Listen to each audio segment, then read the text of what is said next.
Hello, good morning everyone. कैसे हैं आप लोग? बहुत बहुत स्वागत है आपका दीप्ति द ब्लॉगर के ब्लॉग में।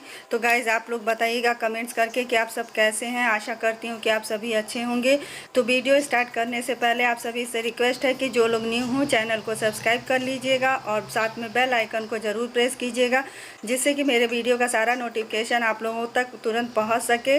और वीडियो जैसा भी लगता है, वीडियो पसंद आता है तो प्लीज़ लाइक और शेयर कीजिएगा और कमेंट्स करके मुझे बताइएगा। और वीडियो से जुड़ा हुआ कोई भी सुझाव हो तो प्लीज़ आप लोग मेरे साथ शेयर कीजिएगा। मुझे अच्छा लगता है जब आप लोगों के सुझाव और आप लोगों के कमेंट्स मुझे देखने को मिलते हैं, तो बहुत अच्छा लगता है।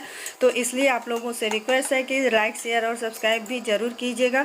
तो आज मैं यहाँ बनाने जा रही हूँ वेज रोल वेज रोल बनाने जा रही हूँ यहाँ पे, या स्प्रिंग रोल कुछ भी कह लीजिए। पिज़्ज़ा मुँह से गलती से निकल गया है गाइस, आप लोग बुरा मत मानिएगा। तो यहाँ मैंने पहले मैगी को उबाल लिया है। 2 छोटे पैकेट हमने मैगी लिया है। तो मैगी को हम जैसे सिंपल उबाला जाता है वैसे ही उबाल लेंगे। फिर यहाँ हम छोटा सा प्याज लिए हैं, 2 मीडियम साइज़ का, 2 मीडियम साइज़ का टमाटर है और 1 मीडियम साइज़ का शिमला मिर्च है और एक 100 या 150 ग्राम के आसपास हमने लिया है पत्ता गोभी। इन सारी चीज़ों को हम हल्का सा सौते करेंगे, जीरा सा तड़का लगाकर, और नमक मिर्ची और मसाले, यहाँ गरम मसाले हम यहाँ ऐड करेंगे। और ये सारे स्पाइस हम अपने टेस्ट के अकॉर्डिंग ही डालेंगे, जितना हमें स्पाइस चाहिए उतना ही हम यहाँ ऐड करेंगे। तो इन सारी चीज़ों को मिलाने के बाद हम इसको मतलब मीडियम फ्लेम पर ही हल्का सा सौते कर लेंगे। तो सौते करने के बाद हम इसको इतना ही सौते करेंगे कि इसका सारा मॉइस्चर आराम से निकल जाए, क्योंकि अगर ये हमारा टेक्सचर गीला रहेगा तो मतलब कि ये फटने का डर रहता है स्प्रिंग रोल। तो इसलिए हमें इस बात का ध्यान रखना है कि इसमें पानी बिल्कुल नहीं होना चाहिए। तो ये आप देख सकते हैं कि खूब अच्छे से ये सौटे हो चुका है, बिल्कुल इसमें पानी नहीं है। बस यहीं पे हम अपने फ्लेम को बंद कर देंगे। इससे ज़्यादा हम इसको कुक नहीं करेंगे, क्योंकि बहुत अधिक हमें यहाँ गलाना नहीं है। और तो फ्रेंड, आप लोगों से कहना ये था कि इसमें आप लोग चाहें तो आप अपनी पसंद की कोई भी हरी सब्जियाँ इसमें ऐड कर सकते हैं। फिलहाल मेरे पास जो था वो हमने यहाँ ऐड कर दिया है। और यहाँ आधी सब्जियों को मैंने निकाल लिया है, क्योंकि हस्बैंड हमारे पनीर का स्प्रिंग रोल खाते हैं, वो मैगी वाला नहीं खाते हैं। तो इसी सब्जी में जो हम मिक्सर तैयार किए थे उसी में मैगी को भी मिला के ऐड कर देंगे, खूब अच्छे से मिक्स कर देंगे।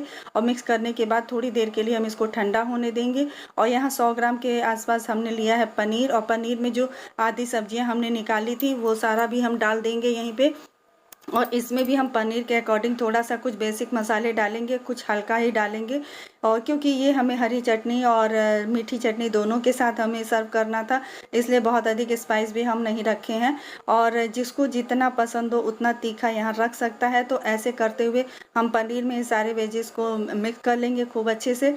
अब इसके बाद यहाँ चलते हैं, हम देखते हैं। हमने गैस ऑन करके कढ़ाई में तेल रख दिया है, तेल गरम होने के लिए। जब तक तेल हमारा यहाँ गरम हो रहा है तब तक यहाँ हमने मैदा को खूब अच्छे से गूँथ लिया है। मैदा में हमने डाला है 1 बड़ा चम्मच तेल, रिफाइंड ऑयल हम मोइन के अकॉर्डिंग ही डालेंगे, जितना हमें मोइन चाहिए होगा। और फिर उसके बाद हम डालेंगे 1 छोटा चम्मच नमक।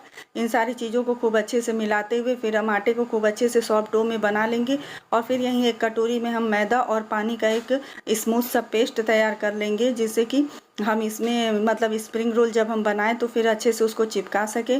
तो आप ये देखिए, हम बहुत छोटी छोटी लोइयाँ हम यहाँ गोल काट चुके हैं। तो अब यहाँ इस तरीके से हम पूड़ी की साइज़ की पहले मतलब बेल लेते हैं इसको, लोइयों को। तो इसको हम पूड़ी की साइज़ का ही बेलेंगे और मैदा लगाते हुए यहाँ पे बेलेंगे, बिना मैदा के हमें इसे नहीं बेलना है। तो एक्चुअली में हमें बहुत पतले पतले मतलब एकदम जैसे कि होता नहीं है बटर पेपर की तरह हमें इसका बेस तैयार करना है। तो ये आप देखिए, इस तरह से जो पूड़ी साइज़ का हमने बेला है उसमें हम यहाँ तेल खूब अच्छे से स्प्रेड कर लेते हैं। तेल स्प्रेड करते समय हमें ध्यान ये रखना है कि मतलब जो हम रोटी बना रहे हैं उसके कॉर्नर तक खूब अच्छे से तेल लगा लेना है, वरना तो ये बाद में छूटेगा नहीं। क्योंकि इसके एक एक परत को हमें अलग करना है, क्योंकि इससे ही इसी तरीके से खूब पतला सा बेस तैयार हो सकता है। वरना अगर हम एक एक बेलेंगे तो शायद अच्छा बेस तैयार नहीं होता है और उससे फटने का भी डर रहता है। तो अब इस तरीके से हल्के हाथों से मतलब प्रेस करते हुए इसे घुमा के चारों तरफ से दबा लेंगे। और फिर सूखा मैदा डालते हुए हम इसे तावे के बराबर का एक रोटी तैयार कर लेंगे। तो इस तरीके से सावधानी के साथ हमें इसे बनाना है। क्योंकि जब हम बहुत दबाव भी नहीं डालना है और बहुत हल्के से भी नहीं मतलब बनाना है, बेलना है इसको, क्योंकि मैदा थोड़ा सा खींचता है, मैदा जल्दी बढ़ता नहीं है, इसलिए बहुत अच्छा हल्का ही प्रेस हमें इसे करना है। इतना ही कि बस ये हमें तावे के साइज़ का हम बेल के इसको तैयार कर लें। और जहाँ हमें सूखे मैदे की ज़रूरत पड़ेगी तो हम साथ साथ सूखा मैदा हल्के से लगाते रहेंगे, अधिक मैदा भी हमें नहीं लगाना है। तो ये आप देख सकते हैं खूब पतला, मतलब एकदम इक्वल बनना चाहिए, मतलब बेलना चाहिए कि कहीं भी ये मोटा या कहीं भी ये पतला ना रहे, एकदम बराबर की साइज़ में होना चाहिए। तो अब इधर तावा भी हम गरम करने के लिए रख देंगे और पहले हम इसे तवे पे सेक लेंगे। तवे पे जब हम सेकेंगे तो हमें इस बात का ध्यान रखना है कि हमें अधिक इसे कुक नहीं करना है, लेकिन फिर भी ये क्या कहते हैं कि जब हम दूसरी तरफ से पलटते हैं तो थोड़ा लाल हो जाता है। इस तरीके से आप देख सकते हैं। तो इस तरीके से करके 2 रोटियां हमने बना ली हैं। इन 2 रोटियों में हमें 6 स्प्रिंग रोल बना लेंगे। तो आप ये देखिए, अब इसको जब कुक होने के बाद थोड़ी देर के लिए हम इसको ठंडा करेंगे। ठंडा करने के बाद हम इसमें से निकाल लेंगे एक एक परत कर करके। ये अभी थोड़ा गर्म है गाइस, इसलिए इस वजह से मुझे गर्म लग रहा है, मैं निकाल नहीं पा रही हूँ। लेकिन बड़ी सावधानी से अगर हम इसे निकालेंगे तो खूब आसानी से, बड़ी सरलता के साथ ये निकल आता है, इसमें कोई दिक्कत नहीं होती। अभी ये जानते हैं, अभी ये गर्म है, इस वजह से थोड़ा सा धीरे धीरे निकालना पड़ा। वैसे भी ठंडा होने के बाद भी इसे हम हल्के हाथों से धीरे धीरे ही निकालेंगे कि जिससे ये आराम से निकल जाए। तो ये आप देखिए, ये दूसरी वाली रोटी भी तैयार हो गई। तो इसी तरीके से सारे परत हम तैयार कर लेंगे। 6 रोटियां मतलब हमारी तैयार हो जाएंगी इस तरीके से। स्प्रिंग रोल का बेस हमारा 6 पीस तैयार हो जाएगा। तो इस तरीके से यह देखिए, हम एक एक करके सारा निकाल दिए हैं। अब चलिए हम इसको, इसमें स्टफिंग डाल देते हैं।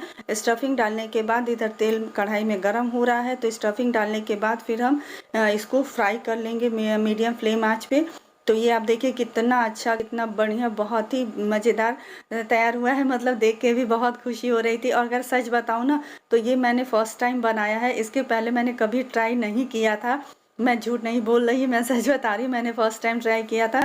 लेकिन फर्स्ट टाइम ये खूब अच्छा सा बना हुआ था। तो ये जो थोड़ा सा कड़ा वाला हिस्सा है, जो कि मतलब पीछे अच्छे से सिक गया है, उस हिस्से को हम अंदर की तरफ रखेंगे, यानी अपनी स्टफिंग को हम इसी में स्टफ करेंगे, इसी में भरेंगे। और भरते समय हमें ये ध्यान रखना है कि बहुत अधिक क्वांटिटी में हमें स्टफ भी नहीं करना है और बड़ी सावधानी से इसे हमें मतलब फोल्ड करना है, क्योंकि अगर हमसे थोड़ी सी भी गलती होती है तो ये फट जाएगा और फटने के बाद ये छानते समय, यानी फ्राई करते समय, ये बाहर निकलने लगेगा। तो इस तरीके से पहला फोल्ड हम लगा लेते हैं। तो दोनों साइड से इस तरीके से दोनों फोल्ड को भी लगा लेंगे। अब हम यहीं पे अब लगाएंगे अपना जो घोल हमने तैयार किया उसे। और आप ये देखिएगा, जब हम ये रोटियों को अलग कर रहे थे तो यहाँ से थोड़ा सा पीस हमारा निकल गया है, मतलब टूट गया है, लेकिन उससे फ़र्क नहीं पड़ता है। हमें ध्यान यहाँ पे यही रखना है कि ये जो टूटा वाला हिस्सा है या जो थोड़ा सा डैमेज हो जाता है, उस साइड में हम स्टफ़ नहीं करेंगे। तो इस तरीके से हमारा स्प्रिंग रोल बन के रेडी हो जाता है। तो आगे जब तक मैं इसको सारे रोटियों को स्टफ़ करने के बाद फिर मैं आप लोगों से बात करती।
इस तरीके से सारे 6 बेस जो हमारे हमने बनाए थे, उन सारी चीज़ों को हम इस तरीके से स्टफ़ करके 6 रोल हमारा तैयार हो गया है। इधर कढ़ाई में तेल भी गर्म हो गया है और खूब अच्छे से इसको हमने चिपका भी दिया है। तो ये सारे रोल्स तैयार हो गए हैं।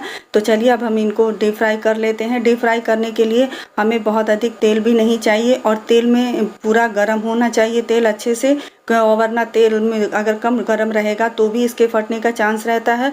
और कढ़ाई में डालते वक्त हमें ये भी ध्यान रखना है कि ना तो हम इसमें बहुत अधिक पीस डालेंगे और ना ही बहुत कम पीस डालेंगे, क्योंकि उससे भी फटने के चांसेस होते हैं। तो अब इस तरीके से धीरे धीरे हम इसको मीडियम फ्लेम पे कुक होने देंगे, और मीडियम फ्लेम पे जब ये कुक हो जाएगा तो फिर इसको हम गोल्डन ब्राउन तक मतलब खूब अच्छे से ब्राउन वो कर लेंगे, फ्राई कर लेंगे।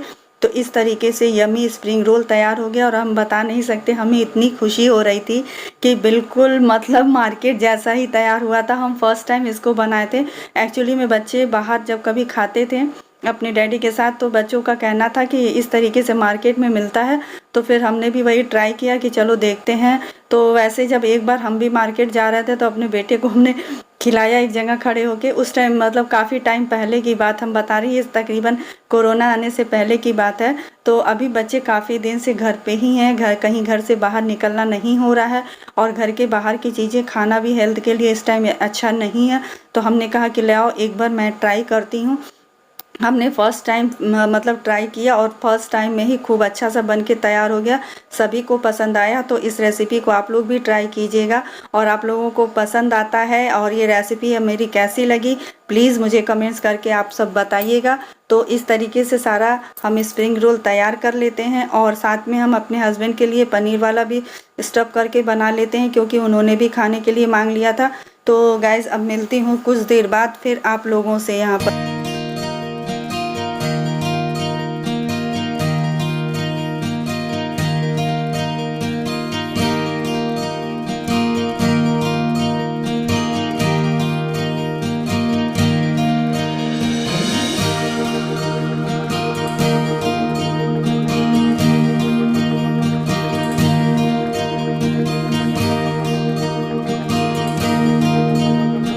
तो गाइज उसके बाद अभी ये है शाम यानी रात के 7 बजे का टाइम है यहाँ पर।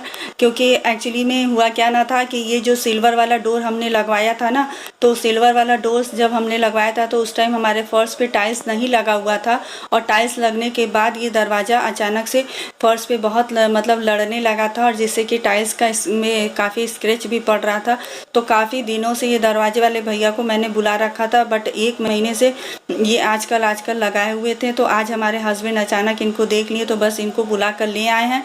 तो इसी को, ये दरवाजे को ये लोग ठीक कर रहे हैं, क्योंकि इसकी वजह से काफ़ी दिक्कत आ रहा था। 2 दरवाजे में प्रॉब्लम आ गया था, और कुछ सामान भी घट गया था।